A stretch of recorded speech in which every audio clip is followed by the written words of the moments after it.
Hi, I'm Ken. And I'm Dee. And we're the Antiques Freaks. Freaks for antiques. And today we are going to tell you about all of the fun ways in which antiques will definitely for sure kill you. Kill you and your entire family. They will erase your bloodline from the earth. They absolutely will. And they'll make everyone forget that they ever knew you. We're talking about Mercury. It's in retrograde. Aquarius, watch out. Is it still? I'm fucking bullshitting. I don't know shit about astrology. I just take bullshit astrology chicken just now. That's not the Mercury we're talking about today. We're talking about Mercury, the metal. Metal. The metal Mercury. Wait, are we talking about Freddie Mercury? Are we gonna just, make a big long list of all the Mercuries we're not talking about? Because no, we're not talking about... I think I'm out, actually. We're not talking about our Lord and Savior Freddie Mercury. Mercury is also known as Quicksilver. It's my favorite X-Men. I have a note here that says, North Star is a superior mutant speedster. Fight me. Because it's true. I will not fight you on that. North Star is better than Quicksilver. Fucking fight me. But we're also not talking about that Quicksilver. Talking about Mercury, the very real-ass metal. Yeah, elemental Mercury, I see it referenced as. Yes. It's the only metal that is liquid at room temperature. Wow, really? Yep. Huh. Because it's got such a low melting point, easily vaporizes, which is going to be a problem that's going to come up later in this podcast. It's also super heavy. According to idealresponse.co.uk, 2 tablespoons weigh about 1 pound. Holy shit. Seriously? Yeah. It's also mega ultra dangerous. Well, that part I think people may have been a little familiar with. It's considered hazardous waste in the USA. It's regulated by the US Department of Transportation, so if you're shipping anything with mercury in it, you gotta research the applicable laws beforehand. Whoops. Yeah. That's all I'll say on that. I have a feeling like most of the antiques industry is going whoops at this point. Yeah. Dee, you have a personal experience with mercury. More than one. In antiques. It's happened a lot, and it never occurred to me until years in hindsight that it was a big deal. Because the thing is, I worked and grew up a lot with older people who were also unaccustomed to considering mercury a big deal. But yeah, I think the most memorable occasion was that, and I ended up finding out why this was, how it happened. Someone brought a chair up to the counter, and then I took the chair off the counter, and what was left on the counter were mystifying little pools of silver liquid that I did touch, because, again, mercury becomes rarer and rarer in our everyday lives, and I had no idea what I was looking at, until I squidged one across the counter and went, oh, fuck, and, proceeded to alert my useless manager about what had happened. Now, if I recall correctly, she swept it up with a broom into a dustpan. Oh, we're gonna go over, what not to do around mercury, and let it be known that is on every list. I did later, at least get the dustpan full of mercury and add it to our hazardous waste disposal box. There we go. Which is better, but not, there are... The thing is, I had a hazardous waste kit, because mercury is an occupational hazard, but they wouldn't let me use it. God, I'm glad I don't work there anymore. Yeah, this is the first time that, mercury had spilled on me, but it was the worst because it rained upon me like a gentle rain. I had some in my hair. Oh, God. Yeah. Why was the mercury dripping out of the chair? It was, piled up in some junk in the back. Again, not the best setup. Mercury was used in old radios a lot. Oh. And there had been a box of radios, so one of them must have, the canister shattered, and just got mercury everywhere. So I'm glad you don't work there anymore. I'm super glad. Because it was a super unsafe work environment. Yeah, because they saw mercury and, she fucking for real tried to clean it with a piece of paper towel, and I just, it's a metal. It's not, water. Yeah, here's the thing about mercury. It is a liquid, but it doesn't behave like water or water-based liquids do. It's almost more like an oil. It's a lot like an oil. And even then, I feel like most oils are more easily absorbed into other things. Mercury doesn't like to absorb. What it does like to do is scatter into little liquid beads. It forms tiny, tiny little round globules of liquid metal. This is gonna be a weird analogy, but it's kind of like if you've seen those YouTube videos of people bursting Orbeez. What's an Orby? They're just little gel balls that kids play with because they're squishy. It's slime thing. It's just kids like to touch weird stuff. I am so out of touch. And if you throw the Orby hard, it's just a little ball of gel contained in a thin membrane, and if you throw it hard enough, it just splits into smaller chunks of gel. Oh. So it's so if you need an analog, Orbeez, but they can kill you, and Orbeez also can't, they don't evaporate. which is the big problem with mercury. Yeah, I feel like Orbeez are also probably less toxic. Well, they're made for kids, so 100%, yeah. Yeah. So yeah, I have actually touched mercury. Oops. And lived to tell. I'm very glad you lived. For those of you who don't know why mercury is considered so dangerous, here's an excerpt from the Center for Disease Control. Ooh.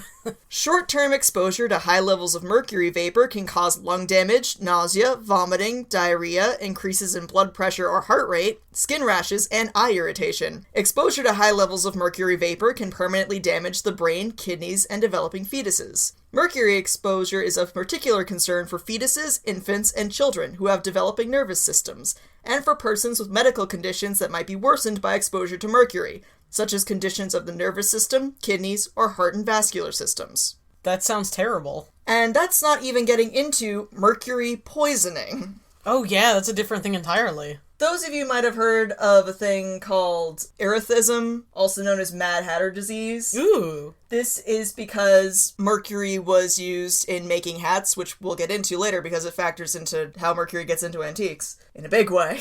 I will say right out the gate, there are a lot of things that used mercury. Like more than I'd ever reckoned before. So erethism comes from long-term exposure to mercury, and according to Wikipedia, it is commonly characterized through behavioral changes such as irritability, low self-confidence, depression, apathy, shyness, and timidity, and in some extreme cases with prolonged exposure to mercury vapors, delirium, personality changes, and memory loss occur as a result. And this is because it's eating your brain. Yeah, people with erethism find it difficult to interact socially with others, with behaviors similar to that of a social phobia. Although most of the effects of erethism are neurological, some physical problems arise as well, including a decrease in physical strength, headaches, general pain, and tremors after exposure to metallic mercury, as well as irregular heartbeat. It has been documented that the tremor in the hands can be so severe that the victim is unable to hold a glass of water without spilling its contents. Mercury doesn't fucks around. For a little bit, I was worried that, like, that list sounded like something a lot of people would probably be like, yeah, social anxiety, right?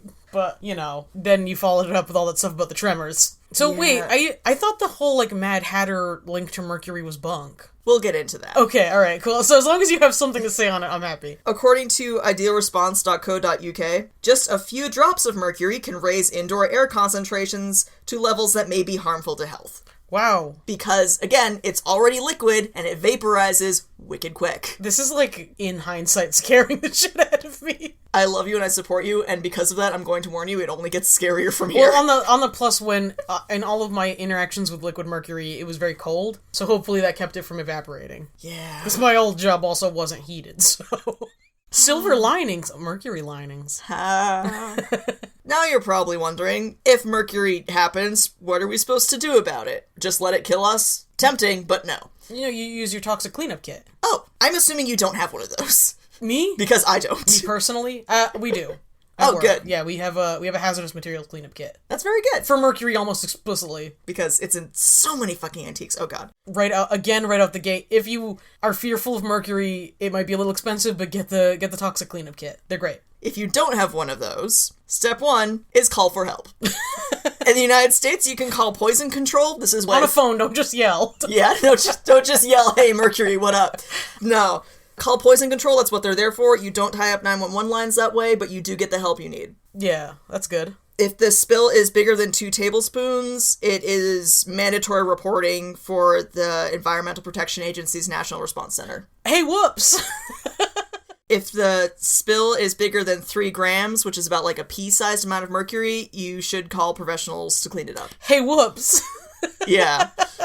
Meanwhile, while you're waiting for poison control to do their thing, open windows for ventilation so you're not breathing in the quickly vaporizing mercury, but you want to close doors to prevent the spill from spreading to other areas. Because mercury doesn't absorb into things easily, once it gets going rolling, it just rolls and rolls and rolls and spreads and spreads and spreads. And you can't see it. Whereas like an oil or a water will like seep into floorboards, mercury will just keep fucking rolling as long as gravity lets it. And getting warmer and evaporating. Yeah. Step 3, wear gloves and old clothes you don't mind throwing out, because according to idealresponse.co.uk, any and all contaminated materials will need disposing of. Oh, probably by those aforementioned trained professionals. Yes. If the spill is on a porous surface, because while mercury doesn't absorb as well as water or oil, it does eventually absorb. It is a liquid. Poison control recommends chucking the entire thing. Wow, that would suck if it was wood. You know how that particle board is. I mean, your other option is your brain has holes in it now. Yeah, I prefer not. As to actually clean up the mercury, they recommend collecting the mercury beads with cardboard or plastic sheet, something to like squeegee it up without breaking it into smaller beads like a brush would do. To make sure you're getting all of the mercury in the room, what you want to do is like put a flashlight into all the dark corners because mercury is highly reflective and you'll be able to see it sparkling. Oh, hey, that's a good idea. Poison control recommends picking up individual beads with an eyedropper and depositing them on a damp paper towel. Okay, alright. I don't know anyone who has an eyedropper easily to hand. I've got like 6. Okay. Next time I spill mercury, I'll call you. Yeah, but until then, I want to come too. If you don't have an eyedropper, Ideal Response recommends wiping up beads with a damp towel. The dampness helps it absorb and catch mercury. That's good to know. Either way, towels and moisture are essential. Towels and moisture. So wet towels. Yes. Poison control has some more wild suggestions. They also say you can put shaving cream on the tip of a small paintbrush and use that to blot up the beads. Poison control needs to get in touch with what normal humans do and faced with a challenge. I love them and trust them, but I do sometimes wonder what they think I have to hand. Yeah, you make a lot of assumptions about what I keep in my home. Actually, granted, I do have both those things, but... So once you've collected up all the mercury and all of the contaminated materials, put them into sealed plastic bags. If it's a small thing, Ziploc bags. If it's a big thing, multiple trash bags, I guess, is the best you can do. I guess you could, like, press them sealed with like a hair straightener or something. Yeah. At the end of it, you call your local health or fire department to dispose of the mercury. Do not put it in regular ass trash. Yeah, that's... Dear God, don't do that. Yeah, look, our sanitation workers are precious. They deserve to be protected. Their health is on the line when you do stupid shit like that. If it's mercury, call a professional. You call the, like, if you're overwhelmed, just call the fire department. They'll get you in touch with the people you need to. Here's some other shit not to do with mercury. Like anything. Don't pour it down the drain. Idiot. Don't be stupid. Even if you don't care about the fact that you're, like, poisoning everything ever. Yeah, the main water system. It will clog your pipes. That makes sense because it doesn't, yeah. Dear God, do not vacuum up a mercury spill. Oh, boy.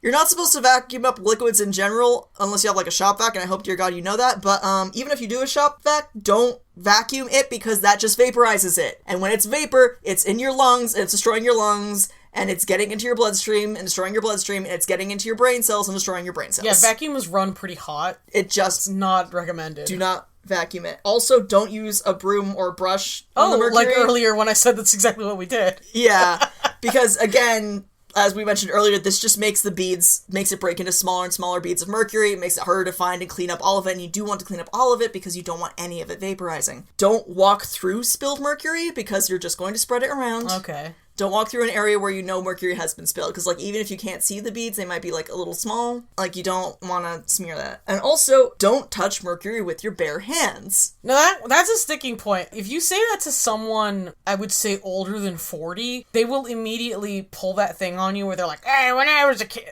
if you're 50, I know you don't sound like that, but bear with me. They pull that thing, hey, when I was a kid, we used to break open the thermometer and drink the mercury. We used to snort it like cocaine. And then, like, we're fine. It's like, you're not fine. Because the problem is, like, they weren't screening for these health issues, and even when they weren't, like, there's no way to tell that it was done by mercury. So even if you hit 70 and you have serious kidney problems, you can't, like, look me straight in the eye and tell me that had nothing to do with breathing in mercury for large periods of time. It's one of those things where, like, sure, a lot of people lived, and a lot of people didn't feel any bad effects, but it's like, playing with mercury is not fun enough to gamble with your brain health. I feel like most things aren't. They make fidget spinners now, like... Yeah, get a fidget cube. Don't play with mercury. Don't play with mercury. Just to hammer the point home, Ideal Response says, mercury easily and quickly absorbs into skin and is also absorbed by hair and nails. Ugh. Always use gloves when handling the shiny silver metal. The shiny silver metal. I do love that turn of phrase. I think they just got really tired of typing mercury. Mercury. As you can imagine, in their Mercury Danger article, it gets repeated a lot. When preparing to stroke the Silver Surfer.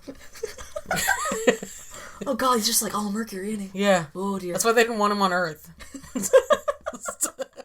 So now that you know that mercury is mega ultra dangerous... Like the fucking worst. But now that you also know how to contain and dispose of it safely, let's get into all of the antiques that contain mercury. And there's more than you think. There's certainly more than I thought when I started this research project. Let's start with the one thing everyone knows contains mercury, thermometers. Yeah, that's probably what everyone thinks. My joke here in my notes is more like your mom-mitters. I quit. I quit. You know, it's been a good run. We got 15 episodes? I'm over it. It's done. I'm retiring. Carry on with your bad jokes. For those of you who don't know, I'm in physical pain.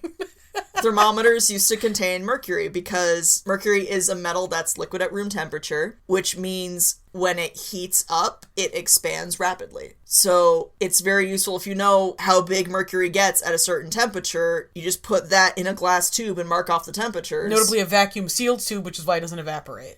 Then, as the temperature outside gets warmer or colder, the mercury will expand and contract accordingly. It's very accurate. Super accurate. Much more accurate than what we use now. Yes. Unfortunately. That's part of why when the National Institute of Standards and Technology stopped calibrating mercury thermometers in 2010, everyone got real mad. Because mercury thermometers are incredibly accurate and require generally less calibration than, say, electronic thermometers that we use now. And that makes a huge difference for science. Jackoffs like us aren't going to feel that because our chicken cooks, we just, any thermometer will do. But for science, the accuracy is important. However, I feel like maybe science should be glad that their brains will no longer be Swiss cheese. Scientists work with so many things that would turn their brain into Swiss cheese. That's true. I got to look at a tin of, hydrofluoric acid once, and I've, carried that fear with me for the rest of my life. That's true. Yeah, I guess when you're doing science all day, mercury seems like the least of your worries. There's so many things that could kill you in your standard lab. Mercury thermometers nowadays are banned for medical use in over 20 U.S. states. Wow. Google further if you want to know if it's banned in yours. Mercury thermometers and other scientific instruments are banned in the European Union, in all but 2 countries in the Union. Scientific instruments too? Yep. However, this ban only applies to new items. Oh, well that's still kind of donks. I mean, it sucks, but so does mercury poisoning. Not to get all, fucking Plato over here, but oh, God. I just feel that, in a scientific environment, those are people who are trained to handle a dangerous item like that, and they should be allowed to have it. Medical, maybe not, because kids, but, a scientist knows what to do. I just remember all of the crazy shit that was available to the chemistry classes in my high school. Yeah. And I feel like adding mercury would not have helped that particular cocktail. Yeah, that's true. Canada has also banned mercury-based science shit. For us, that mostly comes in terms of antique medical equipment, and antique thermometers especially, and antique barometers, because same basic principle there. Sometimes these things break. Not easily, because the glass is usually pretty reinforced, but it happens. It happens. How to tell a mercury thermometer from a regular thermometer? They're usually gray. That's the long and short of it is... They're full of liquid, and the liquid inside is silver instead of red, like we're used to in our alcohol-based thermometers. Yeah, which aren't as good. I'm gonna keep harping on that. It might actually be kind of hard to see because it's so fucking reflective. So, if you can't tell what color the liquid is, chances are mercury. There are some alcohol-based thermometers that dyed the alcohol to look like mercury. Usually when you break those open, there's a little slip inside saying, not mercury. If you break one... That feels like a wicked prank. Right? If you break one of these and it doesn't say not mercury inside, assume it's mercury and treat it accordingly. Yeah. I didn't know about that. I'm really pissed off now. What else? Well, here's one I didn't know about. Clocks. Yes. Especially grandfather clocks. According to Ideal Response, the pendulum, used as a weight that swings precisely at timed intervals to keep the clock face accurate, can contain up to 1 liter of mercury. It's a lot of fucking mercury! Many of the clocks produced in the early to mid-17th century used mercury as the choice for weighting the pendulum, long before its risks and hazards were known. Wow! I knew that they used mercury in weights. I did not know how much. Big clock. Whew. Gotta keep that face in order. According to the CDC, in the late 19th and early 20th centuries, certain antique clocks with temperature-compensated pendulums typically contained 1 or more glass cylinders of mercury as a regulator. See, I knew about those because they were a pain in the ass to replace. Because of the mercury? Because of the mercury, and because if you use like the alcohol solution for temperature compensation, it's just not as good. And clocks, as you may be well aware, are tetchy little machines that require precision. The CDC has a super fun article about mercury in antiques. It includes a lot of case studies. All of the clock breakages, or most of them, involve someone laying the clock, like, on its back on the floor. That's a bad idea for a lot of reasons. Yeah, I'm not a huge clock nerd, so I didn't know that going in, but turns out that's bad. It's, again, you can, if you're not a huge clock nerd, and I could spend 4 million years, it's just that, like, keep in mind a clock is a very, very finely tuned precision instrument, and, like, you might be familiar that moving a piano requires the piano to be recalibrated, essentially. Clocks are like that, but a million times tinier on the inside. And also, in grandfather clocks cases, they just start leaking stuff. All the mercury containment units kind of assume the clock will always be upright. So when you turn the clock 90 degrees to lay it flat, the mercury is free. It's free now to spill onto the floor and into your lungs and into your brain. Because sensibly, people making these clocks thought, surely you don't need this fucking thing to be in any other position. Don't lay clocks down and you'll probably be fine. Yeah, that does play into why grandfather clocks are some of the worst selling items, because they are the hardest to transport. Because they need to stay upright, which requires an enormous amount of space vertically, and they need to be strapped down, but upright. But they're so good. Oh man, I love grandfather clocks. What else? So here's another antique I didn't realize contained mercury. Oh, what else? Mirrors. Oh, yeah, that's right. That has to be really old, though. Because silver nitrate took over near mirrors, like, pretty long time ago. Here's the thing. As you said, silvering to make mirrors shiny developed in the mid-19th century, but did not completely replace the mercury amalgam process until the early 20th century. Ooh! That explains a lot! So if you don't know what I'm talking about with the mercury amalgam process, according to newmoa.org, most 16th century mirrors, including mirrors attached to antique dressers, were likely produced using a liquid mercury amalgam. The mercury is actually contained in the reflective layer behind the glass portion of the mirror. Other types of antique mirrors that contain mercury include silvered mirrors and tin mirrors. Mirror makers stopped using mercury in the 1840s, instead switching to silver nitrate, which is still used today. Basically, you mix a metal such as tin or silver with mercury, and then you spread it over the glass, and then you vaporize the mercury out of it. Oh, I see why that's a problem. Yeah. Here's the thing. It's not a perfect process. You don't actually get all of the mercury out. Well, mercury's an unpredictable metal. Tin mirrors are about 25% mercury and 75% tin. Wolf Almighty. Newmoa.org claims that antique mirrors are surprisingly well preserved, with amalgamated mercury not usually a concern. That's good. On the other hand, conservationwiki.com claims the tin mercury amalgam from which these mirrors were fabricated is inherently unstable and releases mercury liquid and vapor as it evaporates. Oh. I wonder who's right. I kind of can't agree there. I delved into this as best I could. I couldn't find a definitive answer, but everyone agrees that broken antique mirrors are hazardous waste and should be disposed of accordingly. Is this why they're bad luck to break? I was wondering that, like... Is because they will destroy your body? Here's the thing, remember what I said about, like, all the neurological effects? Yeah. The not wanting to leave your house and see Making you people? clumsy. The making your personality change? Like, making you super paranoid and anxious? Does that sound like a run of bad luck to everyone else? Like the kind of bad luck you make after you break a mirror in your house and spill mercury, and you're like a 16th century person and you don't know to clean it up or how to clean it up because you don't have hazmat suits yet? That's weird. So there's just mercury vapor in your house poisoning you for 7 years? Now that's food for thought. Also, like, I think something that can never be proven, but... Yeah, absolutely cannot ever be proven, which is why I will... A fascinating thought, though. Yeah. Now, one interesting thing is the mercury amalgam process, I do know a little bit about, did not stop at mirrors. Yeah. It was used to coat pretty much everything. It's gonna come up again. Okay. So if you're wondering if you have a mercury mirror in your house... Here's some tips on how to identify. Yeah, how can I tell? If it's a problem. If it's literally leaking beads of mercury out of the frame... There's your sign. Yeah. There's... You might have a mercury mirror.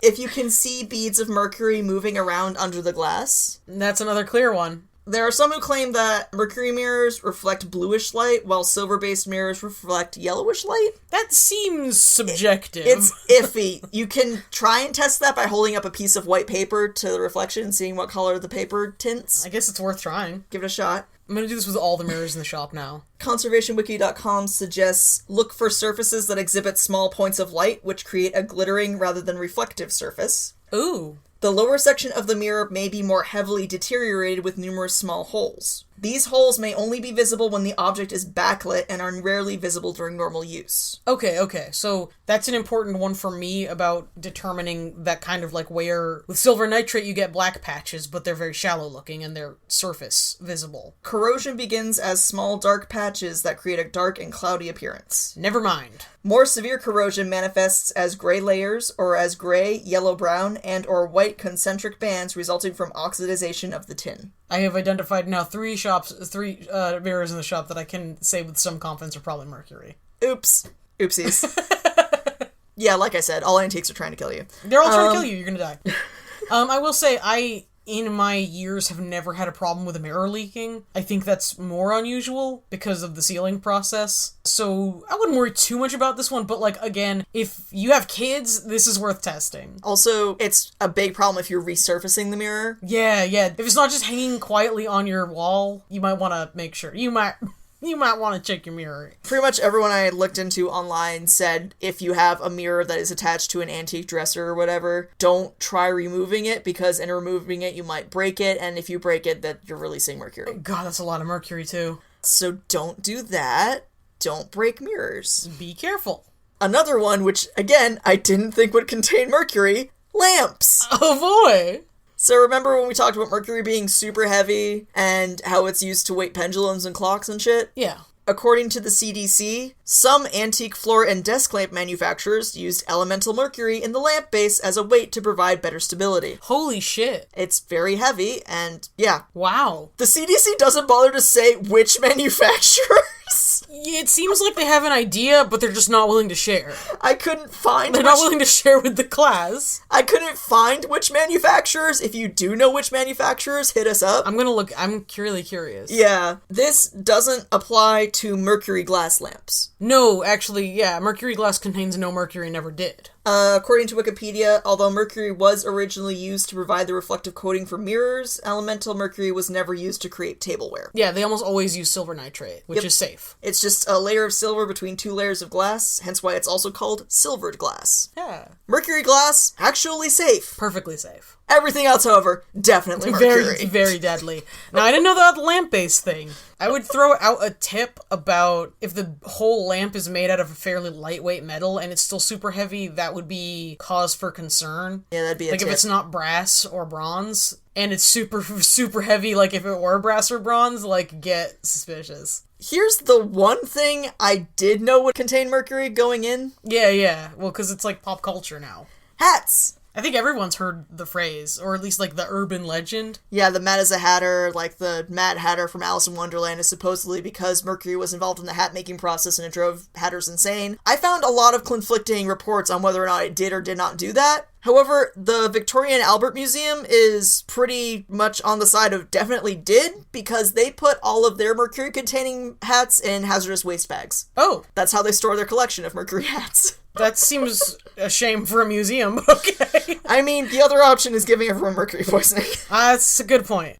According to William Newton of the Victoria and Albert Museum. Now, and those are smart folks, so they do know what they're talking about. Yeah. Mercuric nitrate was used from the 17th century onward to cure the felts used in the construction of hats in a process known as carroting. Carroting? Animal skins were immersed in a dilute solution of the compound, causing the fur and the pelt to separate and mat together. Huh. It was then dried in an oven, causing the edges of the skin to turn orange, hence the bunny food reference. Oh. The skin could then be cut off in thin slices, consolidated, rolled into felt, then dyed and formed on a block to make a hat. Oh, that's how hats get made, huh? That's how hats get made. So, as you might imagine, the immersing in mercury and then rubbing and then baking released a lot of mercury vapor. That's a lot, yeah. There are many, many, many reports of the people who worked in hat factories getting very sick. I was gonna say, and it's also a trade, which means you'd be doing it for a very long time. Yeah, you'd be doing it 40 every hours day. a week. Yeah. Whether or not that's a danger today, like, it's obviously not a good idea to, like, get into hat making with mercury. Yeah, I think we have alternatives now. We absolutely do. Whether or not it's a danger to own hats that were made using this process, I honestly think it might be the least dangerous thing on this list. I would say, given, like, what they have gone through, the hats, for better or worse, the mercury would probably have evaporated out. The Victoria and Albert Museum did a test for this. Oh. Because a lot of their conservation process involves steaming and reshaping the hats. Oh, because when you're putting felt back into shape, you want to heat it up, get it nice and moist, and then push it gently back into shape with your hands. Sometimes they have to steam the hat several times over because they have to reshape it slowly because it's a very delicate and old material. So they did a test for whether or not there's mercury released during the steaming and reshaping process. To quote, 1/2 of a sacrificial hat was subjected to steaming, as would be usual in the conservation process. I'm sorry, I losing my mind at sacrificial hat. They're a museum. They feel very strongly about the objects in their collection. They sacrificed 1/2 of a single hat, or rather a whole hat, steamed 1/2 of it, then tested both halves of the hat for mercury levels. They found no significant difference between the steamed and unsteamed. So the mercury is pretty much out of them. No, this was a hat that definitely contained mercury. Oh, so the mercury was definitely just still in it, but it wasn't leaching. Yeah, okay. That's the thing. Like, even steaming didn't make the mercury come out. Okay. They also tested the air, like the mercury concentration in the air during the steaming process, and it never rose above 0.7 GM. The occupational exposure standard for mercury is 25 GM. Okay, well, yeah, that's good. So yeah, it's very low. But because the conservators doing the test were wearing gloves during the tests, we don't have any data on skin absorption during the process. Sacrificial hat was acceptable, sacrificial hands less so. So it doesn't seem like it's a huge issue. It seems like any mercury in the hat tends to stay in the hat, but they still put all their mercury hats in big toxic warning bags. I appreciate that. It's safe. It's a safety thing. Now you're wondering, so when did we stop doing the mercury thing with hats? When did we stop doing more mercury thing with hats? It started becoming less and less common in the early 20th century, like in the 20s and 30s. They were moving on to different processes for making fedoras and what have you. That was a mistake. Yeah. But hats were made with mercury as late as 1943. Wow. We're fucking stupid. As a species? I feel like the mercury poisoning didn't make us smarter. When did we... Alright, I'm just curious, and I don't know if you have notes for this, or if I want to look it up later. Do you know when we knew that mercury was a hazard? We noticed that people who worked with it started getting very sick in the 19th century. So by 1943, we definitely knew that there was something up with mercury. Yeah. And great, awesome, amazing. Well, 1943 is the cutoff date. That's when we stopped, but everything prior, That's too late, It's pretty late. It's pretty felt late. hats weren't even fucking popular anymore. You said you fedoras. Were bowlers felt? Yeah, pretty much everything was. Well, most hats. Well, I guess it hurts to look good, they say, right? It does. Insert obligatory corset joke here. Disney's scanning this now for material. God. We've gone through all the things I know of that for sure can contain mercury. Yeah. Do you have more? No, I think that's already more than I knew about. Alright, good. We're safe. We're safe now. We're safe now. So, what should we do if we find an antique that we think contains mercury? Just sell it, because it's worth a lot of money. No. The CDC doesn't recommend we do that, actually. Are you asking me as a person or me as a responsible person who's broadcasting this out to the public? The second one. I would safely secure it and ask someone at a waste disposal service what you would, how to make it safe. Good answer. The CDC recommends you inspect each item thoroughly for cracks or leaks in susceptible areas, such as seals, columns, and casings. They suggest you replace or remove mercury-containing components whenever possible. I do know a lot of people who collect thermometers that do opt to do that if they have families, largely, because you do not want the risk of children getting into it. This does damage the value a lot, but I believe the value of your life, your brain, and your nervous system is worth more. Yeah, I'd say so. Yeah. And thermometers are very easy to get replacements. Clocks? Yeah, sure. Whatever. We can fix the clocks. There's a million different ways to fix clocks. The CDC says you should not attempt to drain or replace the mercury. No, when I say replace it, I mean take the glass item unbroken and whole cloth out and dispose of it safely while replacing it with an analogous substance. Don't try to drain out the mercury. Don't try to pour more mercury into it. Yeah, don't. God, no. Do neither of these things. Because you get on a fucking list, first of all, because you can't just buy mercury. Yeah, seriously. When handling mercury-containing items, you should move slowly, keep the item in a leak-proof container, support the item with padding, do not turn it horizontal, please? That's mostly for clocks, but I feel like it applies to a lot of things. For barometers in particular, the CDC recommends keeping them at a 45-degree angle when moving them. That's very specific. Does it explain why? Nope. Oh. I just trust them. I guess they just know about how it is internally. The CDC's other suggestion for dealing with antiques that may contain mercury is, and I quote, "Do not purchase an antique known to contain mercury." Well, if you're gonna be unfun about it... Yeah, like, I guess collectors of medical antiques and clocks can suck it.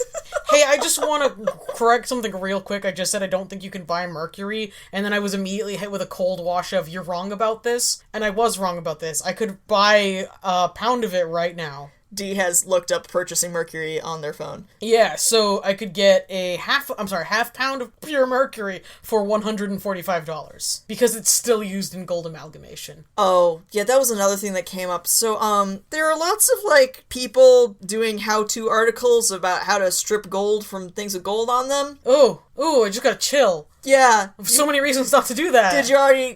Did you already think about where this was going? Because where it's going is they recommend you soak it in mercury and then vaporize the mercury off. See, when they're saying this, I believe that they mean doing it in a lab that is specifically tailored to doing these processes. Here's the thing, if you're DIYing it at home, you ain't doing it in a lab. You do not have the facilities to deal with mercury. Can you imagine someone just fucking with mercury? I can easily do it. There's got like people eating Tide Pods and stuff. Yeah. Now. Like, I can very easily I'm imagine this episode really badly by saying that, but... It's an Antiques podcast, it's already dated. Ooh!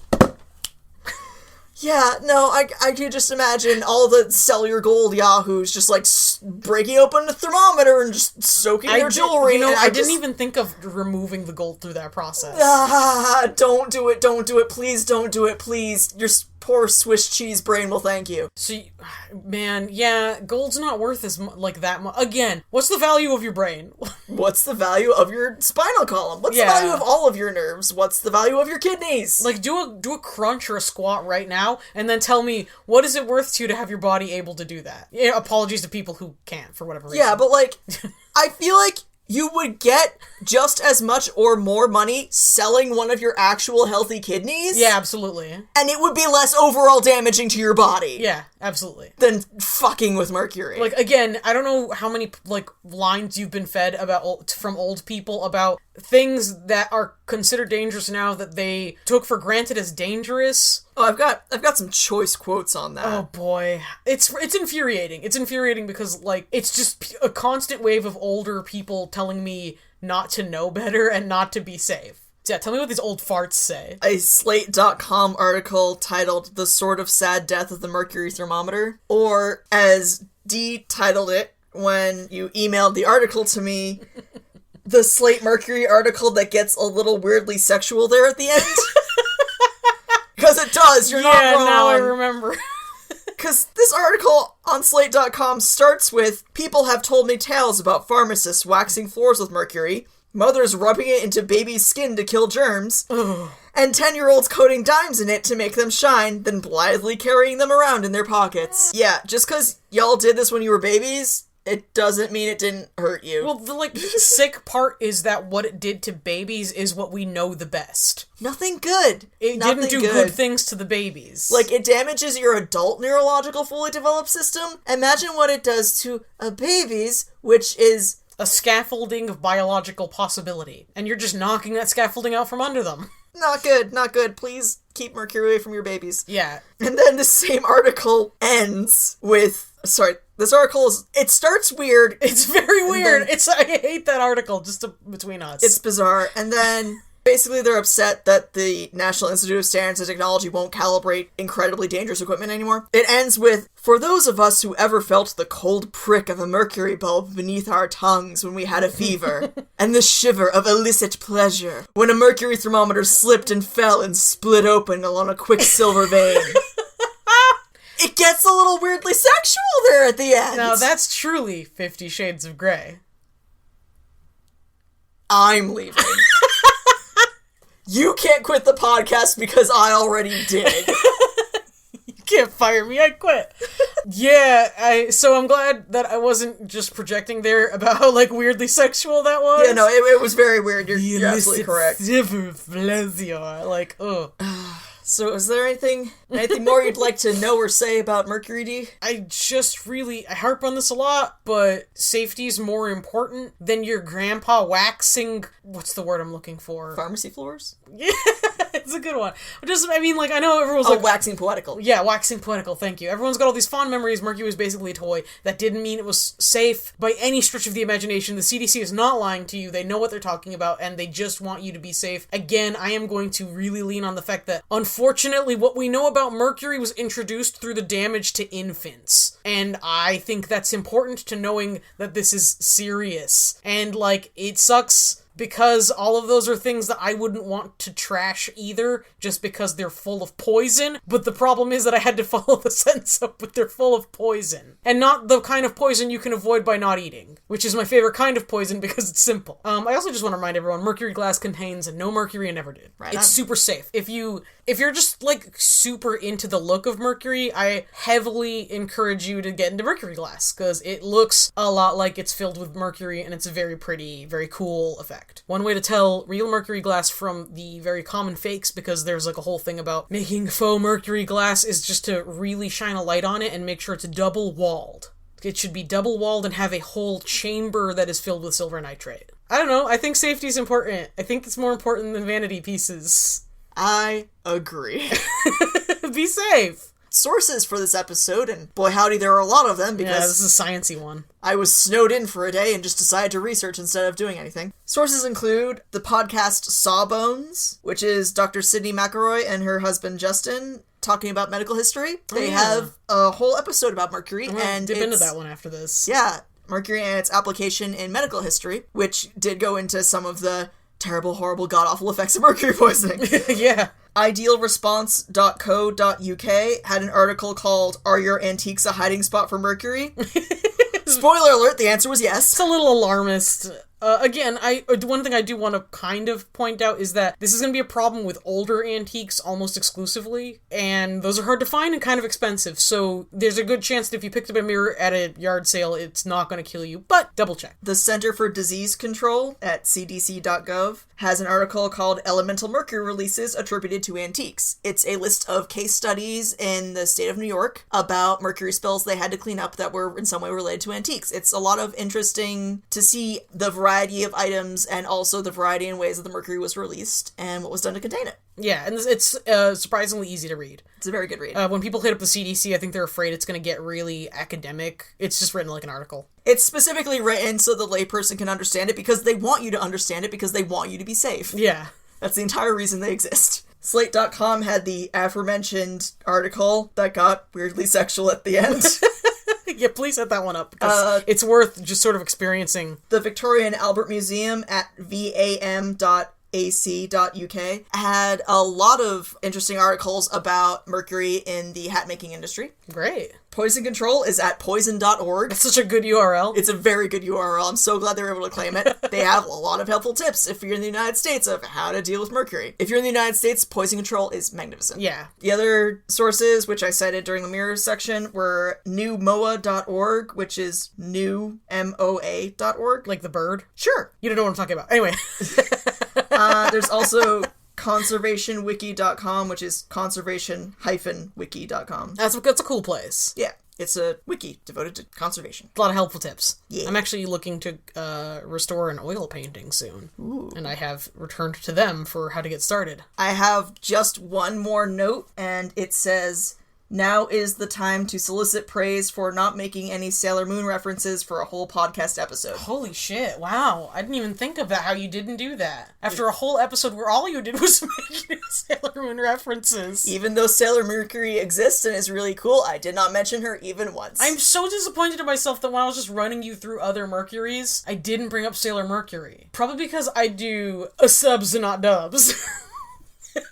Fuck off. Alright, so thank you for listening to our very important PSA about how antiques will kill you, for sure. Ken, thanks for doing all that research, Ken. You introduced a lot of cool stuff that I didn't know.